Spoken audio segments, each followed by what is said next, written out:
Coincidint amb l'inici del primer període de pagament dels impostos i taxes municipals, l'àrea d'Economia i Hisenda de l'Ajuntament de Roses posa a disposició de la ciutadania el calendari del contribuent de 2021, un llibret informatiu que recull tota la informació fiscal del municipi, on s'explica de forma clara i entenedora les nombroses bonificacions que aplica el consistori als impostos i taxes municipals, així com els terminis i forma de pagament de cada un d'ells.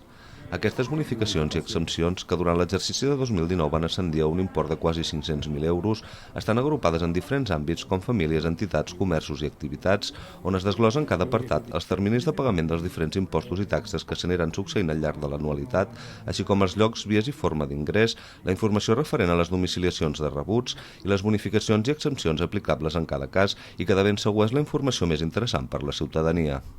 I precisament per nosaltres volem fer aquesta feina perquè el que ens interessa és que tota aquella gent que tingui l'accés o tingui la potestat de poder tenir aquestes bonificacions, doncs que exerceixi aquest dret i ens demani aquesta bonificació, que entre altres mesures és una manera també d'ajudar la gent que no està arribant a final de mes, que ho està passant malament, i també és una ajuda més que dona el municipi a aquestes famílies de Roses. Amb la publicació d'aquest calendari fiscal, l'Ajuntament de Roses recorda que aquest mes de març s'ha iniciat el cobrament de la taxa de Guals, la del cementiri municipal, l'impost de circulació, la de senyalització informativa a la via pública i la taxa de parades de taxi.